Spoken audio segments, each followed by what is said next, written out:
자, LCD 모니터 내부 구조에 대해서 한번 살펴보도록 하겠습니다. LCD 모니터는 어떻게 구성이 되어 있냐? 모니터를 뜯어보신 분은 뭐 크게 무리 없이 이해하실 것 같은데 한번 제가 말씀을 드릴게요. 일단은 액정이 있겠죠. 액정, 구성 요소가. 아까 전번 강의도 얘기했지만은 LCD 모니터는 이 구조 자체가 파트별로 해서 구조가 간단하다고 그랬죠. TV도 마찬가지예요. TV도 이런 구조로 돼 있어요. 자, 액정이라는 게 하나가 있고요. 그 다음에 안에 보면은 AD 보드라는 게 존재합니다. AD 보드.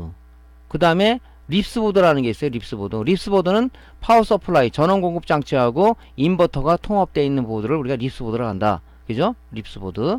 그 다음에 여기 밑에 보면 OSD 보드라고 있어요. 전자회로를 컨트롤할 수 있는 이런 버튼들이 있는데 이걸 OSD 보드예요. 그래서 이 LVDS 케이블이 LVDS 커넥터에 액정에 연결돼서 영상 신호를 얘한테 주는 거죠. 얘한테 주는 거죠. 그 다음에 여기 지금 인버터라는 게 있는데 인버터는 뭐죠? 인버터는 이 백라이트가 그죠? 형광등이 양쪽에 아래 위에 두 개가 있다고 그랬는데 얘는 15,000V의 AC 15,000V를 얘한테 줘야 형광등이 점등이 돼요. 그죠? 1.5 15,000V를 얘를 형광등을 켜주기 위한 이 인버터가 뭐냐? 파워 서플라이예요. 파워 서플라이. 쉽게 얘기해서 여기다가 커넥터를 연결해서 양쪽에다 연결해 주면은 그죠? 우리가 파워 온 버튼을 누르게 되면 그죠? 인버터 화면이 들어오면서 이 글자가 나타나죠. 뭐 모니터가 연결 안 됐으면 뭐 케이블 연결해라 이렇게 나오겠죠. 그래서 이런 구조를 가지고 있어요. 이런 구조를 내부 모니터가. 그러니까 데스크탑을 보다가 또 TV를 뜯거나 뭐 모니터를 뜯으면 초보 수리자가 그래요. 뭐 이렇게 간단해. 요즘은 이제 집적화가 되니까 더 간단해요. TV도 보면 아주 진짜 허접하다고. OLED 같은 OLED TV 같은 경우는 여기 안에 들어있는 게 아니고 겉만 이 액정만 크게 있죠. 요즘 나오는 뭐 벽에 이렇게 뭐 아주 뭐 책받침 같이 얇은 걸 붙여놨대 이렇게 그런 TV도 나오대요. 실제로 여기 AD 보드, 이립스 보드는 이렇게 이 셋톱 박스처럼 돼 있어요. 여기서 연결이 이렇게 되는 방식으로 돼 있어요. 그러니까 이 액정만 덩그러니 걸려 있는 거지. 이 구조는 비슷해요. 열어보면은 옛날에는 이 부품들이 굉장히 컸었는데 전자 부품의 발달로 인해서 집초가 돼가지고 굉장히 얇습니다. 부품도 소형화됐고요. 소형화. 뜯어보면 허접해. 이게 뭐야? LCD면 이런 걸 왜 이렇게 비싸게 팔지? 뭐 이런 사람도 있어요. 근데 그건 아니고 안에 있는 이런 부품들을 갖다가 두 개 쓸 걸 하나로 이 집적화 해가지고 점점 발달되는 거죠. 지금 아마 전자재 소자들이 집적화가 안 돼 있다면 스마트폰도 우리 손 안에 드는 스마트폰이 나오지 않았을 겁니다. 옛날에 휴대폰 피처폰 같은 거 없었어요. 벽돌 많았죠. 요즘 가끔 이제 뭐 그 TV에 나온 벽돌 같은 옛날 핸드폰 쓸 때 참 옛날 추억 나더라고요. 그건 왜냐면 소자들이 그때 당시는 발전이 안 됐기 때문에 벽돌만한 휴대폰을 들고 다니면서 아주 자랑도 하고 막 그랬죠. 나 이런 뭐 휴대폰 쓰고 있어 뭐 이러면서. 근데 이제 뜯어보면요 괜히 허접하죠 좀. 근데 그 기능들은 다 이 안에 압축이 되어 있는 겁니다. 그래서 모니터는 이런 구조를 가지고 있어요. 비록 이런 구조지만은 이 동작 원리들은 더 복잡하죠. 자, 그래서 요거는 이제 요게 이제 그 액정이 붙어 있는 패널 보드인데 이 굉장히 중요한 역할을 하는 거죠. 아까 제가 보여드렸죠. 이 패널 보드. 이 패널이라는 게 뭐냐? 패널. 그죠? 액정 패널 아까 분해해서 보여드렸죠. 액정 패널은 영상을 표현해주는 장치다 보시면 돼요. 영상을 표현해주는 장치다. 근데 얘는 해상도가 보통 고정이 되어 있습니다. 모니터를 사면 얘는 최대 해상도가 얼마다 나와 있죠. 어떤 분이 이런 분이 있어요. 나 그래픽카드 GTX 1060 뭐 비드램 6기가 쓰는데 모니터에서 왜 이게 그것까지 지원이 안 되지? 내 그래픽카드가 고장인가? 그건 잘못된 상식이죠. 왜냐면은 내 그래픽카드가 풀 HD 이상을 지원한다 그래도 얘가 1920에 1080인가요? 풀 HD가 그거만 지원됐나 그 이상은 얘가 지원이 안 돼요. 그래서 모니터를 구입하실 때 내가 가지고 있는 모니터가 최대 해상도를 얼마까지 지원하는지를 여러분들이 이제 뭐 주로 디자인 하시는 분이나 또 게임 요즘 이제 배틀그라운드라는 배그라는 게임이 있는데 걔는 풀 옵션에서 돌아가려면 높은 해상도를 지원하기 때문에 모니터를 요즘 보면 아주 고해상도 모니터를 쓰더라고요. 뭐 게임 좋아하시면 요즘 커브드 모니터 같은 그런 걸 쓰는데 하여튼 그게 고정이 돼 있어요. 그러니까 그래픽 카드만 좋아서 되는 문제는 아니고 얘 액정 자체가 얼마까지 해상도를 지원되는가 그거를 알고 이제 구매를 하셔야 되겠죠. 그래서 패널은 액정 패널은 어떤 영상을 갖다가 표현시켜주는 부품이다. 그죠? 이게 없으면 뭐 모니터가 될 수가 없겠죠. 그게 이제 패널이라는 얘기고요. 립스보드 내가 전자 소자 설명할 때 많이 얘기했죠. SMPS의 그 해로 해석을 하면서 많이 얘기했는데 낯설지는 않을 겁니다. 이거는 뭐냐면 쉽게 말해서 파워 서플라이 전원 공급 장치하고 인버터가 같이 들어있다. 쉽게 말해서 이 인버터라는 것은 CCFL 형광등을 켜주기 위한 파워 서플라이고 여기 있는 이 SMPS는 뭐냐면 AD 보드가 필요한 5V와 인버터가 필요한 그죠? 인버터가 필요한 12V를 공급해주는 전원 공급 장치예요 이게. 그래서 이제 우리가 보통 립스보드 하는데 요거는 이제 LG에서 이런 얘기가 나왔어요. LG에서는 요거를 립스보드라고 보통 얘기를 해요. 그래서 LCD 인버터 파워 서플라이다. 즉 인버터하고 파워 서플라이가 통합된 보드를 립스로 한다. 근데 삼성에서는 또 립스라는 얘기를 안 씁니다. IP 보드라는 얘기를 써요. 이게 뭐 업체 간에 뭐 경쟁이 있어서 그런지 모르겠지만 용어들이 통일이 안 돼 있고 뭐 야 IP 보드 고장 났어요. IP 보드가 뭐지? 이렇게 또 혼선이 오시는 분들이 있더라고. 예전에는 보니까 지금은 안 그러겠죠. 그러니까 IP 보드나 립스 보드나 똑같이 그냥 립스 보드다. 그죠? 그렇게 생각하시면 되겠죠. 자, 이렇게 이제 그 패널, 그 다음에 립스 보드라 이렇게 돼 있고요. 안에 들어가면 AD 보드라는 게 있어요. AD 보드는 용어를 참 많이 쓰시더라고, 지금도. 뭐, ADC 보드 이렇게 얘기도 하기도 해요. 아날로그 디지털 컨버터 보드다. 예전에는 왜 이런 얘기를 쓰냐면은, 보통 예전에는 요 RGB 포트밖에 없었어요, 모니터들이. 그러니까 RGB를 받아서 이 스케일러를 통해서 얘를 디지털 변환한다 그래서 아날로그 투 디지털 컨버터. 그래서 ADC 보드 이렇게 얘기했는데 주로 인지가 얘기할 때는 우리가 AD 보드라는 얘기를 많이 씁니다. AD 보드가 표준 용어로 많이 쓰고요. 그 다음에 이제 많이 쓰는 게 뭐냐면 메인 보드라는 얘기를 많이 씁니다. 메인 보드. 이게 메인이 된다. 에? 뭐 우리 메인 보드를 마더보드라고 얘기하지 않습니까? 마더보드. 모체가 되는 보드다. 그 얘기를 하는데 뭐 AD 보드, 뭐 메인 보드 많이 써요. 어떤 사람 또 LCD 컨트롤 보드라고 또 얘기를 합니다. 그러니까 용어들이 좀 이렇게 기술 세계에서는 통일이 안 돼 있는 부분들이 좀 있는 것 같아요. 근데 가능한 많이 쓰는 우리 통용 용어를 많이 써야 되죠. 제가 전자전기 기초할 때 주로 이제 원어를 좀 많이 써달라고 얘기했던 부류예요. 우리가 이제 일제 강점기에 있으면서 기술 전수가 그쪽으로 많이 됐잖아요. 그러면서 일본 용어들이 아직까지 현장에서 많이 써요. 많이 쓰고 있다고요. 근데 우리나라 사람들이 인식하기에 그 현장에서 쓰는 용어들 그런 그 표준화 용어를 안 쓰는 사람은 굉장히 기술력이 높은 사람이라 인정해주고 뭐 그냥 이상하게 표준 용어 쓰면은 저 사람 기술력이 낮지 않은가 이런 인식이 아직도 있는 것 같아요. 그게 아니라 우리가 이제 보통 쓰는 통용 공용 용어를 표준 용어를 좀 많이 썼으면 좋겠다 하는 개인적인 바람입니다. 저도 지금 가능한 안 쓰려고 그러는데 뭐 이런 얘기 하더라고. 어떤 사람이 패널 쪽인데 어떤 사람이 저한테 그러더라고요. 그 쪽보드 고장나서 쪽보드 그 뭐 교체해야 될 것 같은데 뭐 부품?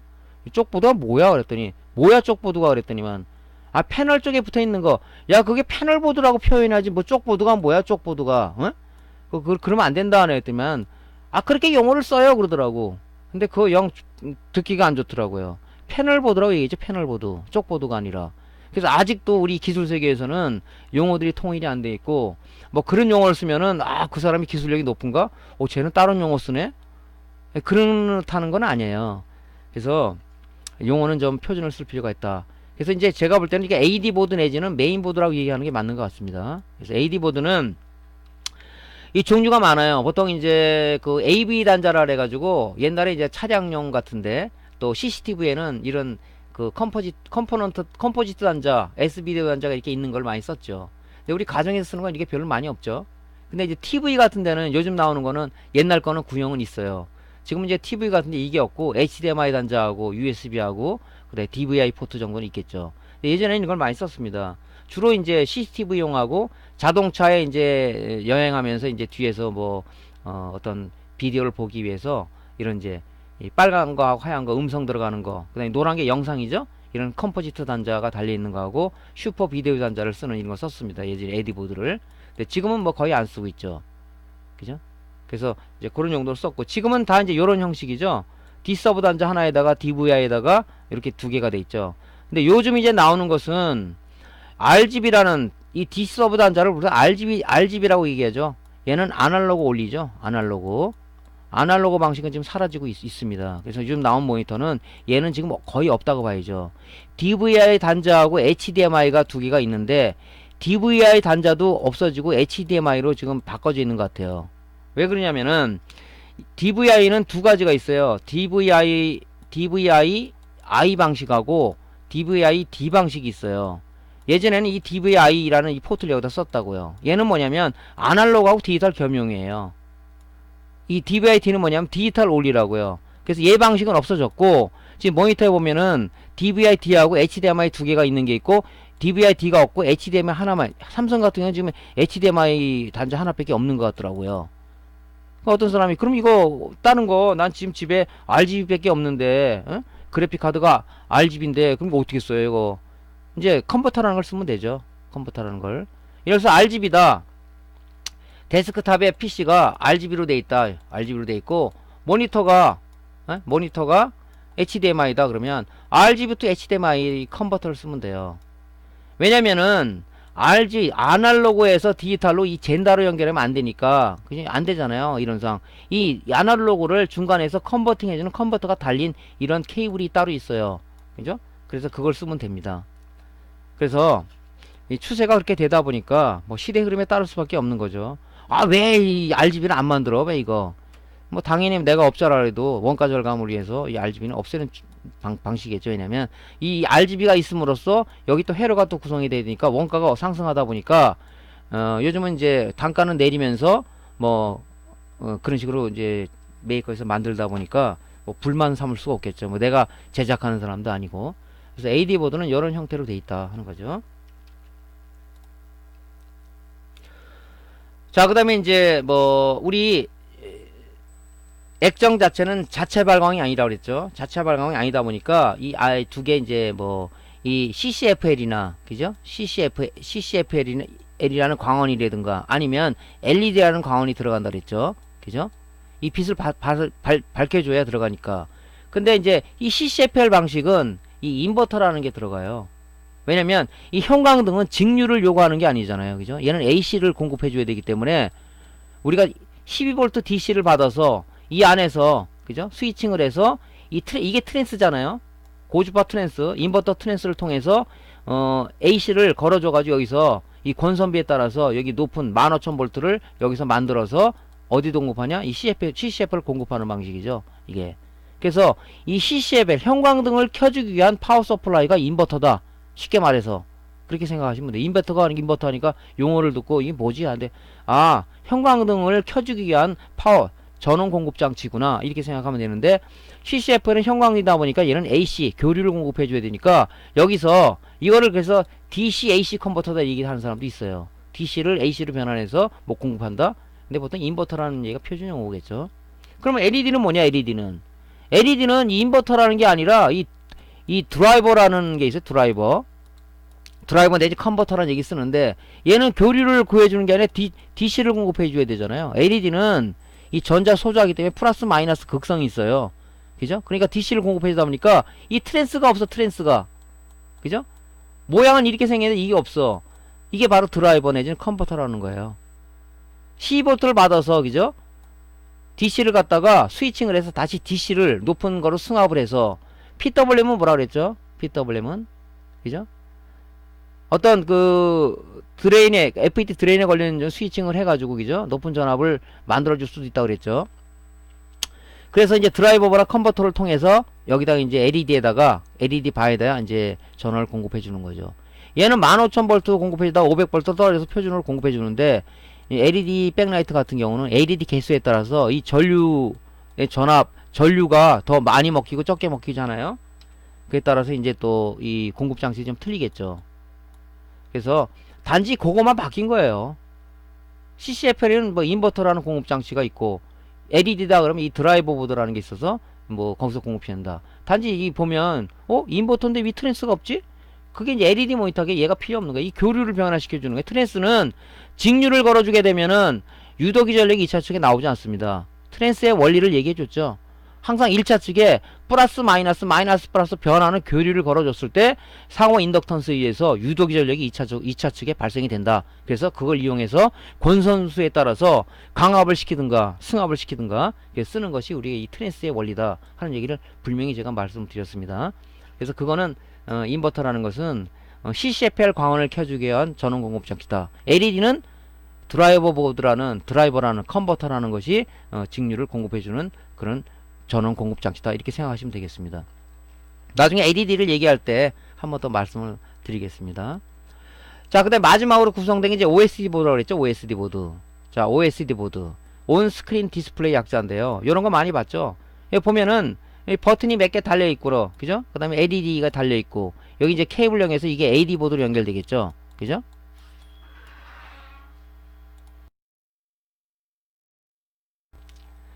이 OSD 보드가 굉장히 중요해요. 왜냐면 우리가 지금 뭐 느끼지는 못하고 있을지는 모르겠는데 우리가 파워 온 버튼을 눌렀다. 그러면 모니터가 싹 켜져. 그럼 얘 버튼이 눌렀다고 해서 켜지는 게 아니라 이 버튼을 누르게 되면 이 AD 보드에는 이 MCU로 갑니다. 이 신호가 MCU로 가. 이 MCU 안에 이 마이콤 안에는 이 폼웨어라는 게 있어요. 쉽게 말해서 뭐냐면 우리가 데스크탑을 샀어요. 데스크탑 전원 넣는다고 그래서 운영체제가 떠요? 우리가 할 수가 있어요? 걔는 하드웨어를 산 거예요. 하드웨어를. 기계 자체를 산 거예요. 그 기계에 들어있는 기능을 전부 다 우리 쓰기 위해서는 운영체제라는 OS를 설치하게 되죠. 그 OS가 모든 거를 컨트롤 해주는 거죠. 이 MCU 안에는 폼웨어라는 게 들어있는데 폼웨어는 쉽게 말해서 우리 데스크탑의 운영체제다. 운영체제가 들어있다고 보시면 돼. 그럼 이 버튼은 뭐냐? 이 운영체제를 컨트롤하는 거예요. 자, 파워온 버튼을 눌렀다. 그러면 MCU로 가서 파워온 눌렀어? 파워온 버튼을 누르게 되면 얘가 연산을 해서 5V 파워온 시그널을 어디 주냐? 이 인버터 쪽에 그죠? 그 TR이 있는데 이 TR 베이스에다가 5V 신호를 주게 되면 NPN-TR 같은 경우는 어떻게 된다 그랬죠? 5V 신호 베이스에 우리가 신호를 주게 되면 양의 신호를 주게 되면 컬렉터에서 에미터로 전류가 흐른다 그랬죠. 스위칭 온이 되겠죠. 그죠? 그런 식으로 얘가 신호를 주기 때문에 이 모니터에 백라이트가 켜지면서 화면이 구현되는 거죠. 자, 화면 밝기 브라이트니스 버튼을 눌렀어요. 그럼 그냥 동작하는 게 아니라 이거 신호가 어디로 가냐? MCU로 들어가는 거예요. MCU에서 야, 화면을 갖다 좀 어둡게 해래. 그 신호 어디 주냐? 이쪽 브라이트니스 단자로 줘가지고, 그죠? 여기서 주파수 이 변화를 좀 줄여주는 거죠. 그 다음에 이 소리 사운드 소리를 줄였다 그러면 얘가 MC로 들어가서 소리를 컨트롤해서 이 소리를 어디냐? 사운드 칩에 뭐 인단자가 있겠죠. 야, 소리를 줄이래. 그럼 사운드 칩이 소리를 좀 줄여주는 이런 역할을 하는, 그죠? MCU 전자 회로를 컨트롤하기 위한 보드가 바로 OSD 보드다. 이 굉장히 중요합니다, 이게. 그래서 이 버튼들이 분량이 많다고 그랬죠. 예? 파워 버튼이 눌러지지가 않아. 이 버튼 분량 아니야? 물론 버튼 분량도 있어요. 갈아주죠, 그죠? 근데 버튼 분량이 아니라 이 MCU 안에 들어있는 폼웨어가, 그죠? OS가 손상이 되더라도 얘 버튼이 안 먹힙니다. 잘 생각하셔야 돼. 버튼이 안 눌러지네? 그럼 뭘부터 해야 되겠어요? 우리가 수리를 한다면 이 버튼부터 우리가 테스터로 재봐야 되겠죠? 얘가 불량인지 아닌지. 불량이네? 일단 불량이면 얘부터 갈고 나서 테스트를 해야 된다고. 근데 얘는 만지지 않고 폼웨어가 문제냐 그러고 ISB 그러다가 롬을 갖다 거기다 써놓고 막 생쇼를 하시는 분이 있어요. 그것도 이제 수리가 잘못된 거지. 작업 공수를 갖다 허비하는 거지. 그건 어떻게 보면. 그래서 일단 MCU가 컨트롤하는 이 전자 회로를 컨트롤하는 것은 그 회로를 컨트롤하는 것은 이 MCU 안에 이 폼웨어이라는 게 들어 있어요. 그죠? 걔가 전자회를 컨트롤하는 거야. 근데 우리가 얘를 컨트롤하기 위해서는 못하잖아요, 수동으로. 이게 버튼들이 이 신호를 주게 되면 일로 들어가게끔 다 회로가 구성이 되겠죠, 이렇게 구성이. 그래서 이제 얘가 컨트롤하는 거죠. 우리는 단지 버튼으로 조작을 한다 뿐이죠. 메뉴 버튼을 누르게 되면 뭐 여러 가지 메뉴가 있죠. 그게 이제 여기 있는 얘네들을 컨트롤하는 거예요, 폼웨어를, OS를 운영체제를 컨트롤하는 거라고. 예. 그래서 OS 버튼이 이렇게 돼 있다. 이제 그렇게 설명을 드릴 수 있겠습니다. 그러니까 중요한 것은 뭐냐면요, 여러분들이 모니터를 하나 분해를 한번 해보세요. 분해를 해보면 이렇게 돼 있구나. 눈으로 직접 봐야지 제가 강의하는 내용 봐서는 뭐 이해는 가실 거예요. 가실 거지만 뭐 정확하게 여러분들 스스로가 그거를 눈으로 보면 더욱더 효율적이겠죠. 그런데 이제 OSD 보드가 이게 없는 게 있어요. 주로 이제 공장에서 쓰는 것들, 지금 CNC 머신에다 연결해서 쓰는 것들은 아주 구형 모니터를 많이 씁니다. 걔네들 이게 없고 RS232C 포트에다 연결해가지고 얘를 컨트롤해 소프트웨어적으로 그런 것도 있어요. 그러니까 이제 보통 우리 공단에서 들어오는 그런 제품들을 보면 OSD 버튼은 없어요. 왜 없죠? 그러면 우리 이제 이거는 소프트웨어로 컨트롤합니다. 그런 것도 있어요, 모니터가. 근데 여러분들이 그런 건 만질 기에는 막 그렇게 많지 않지 않을까 하는 생각도 듭니다. 예. 그래서 오늘은 모니터 내부가 어떻게 구성이 되어 있고 간략하게 설명을 좀 드렸습니다. 다음번에 다시 다음 강의를 진행하도록 할게요. 오늘 강의는 마치고요. 일단은 강의 도움되셨으면 구독 클릭하고 좋아요 버튼 눌러주시고요. 다음 시간에 이어서 강의를 진행하도록 하겠습니다. 감사합니다.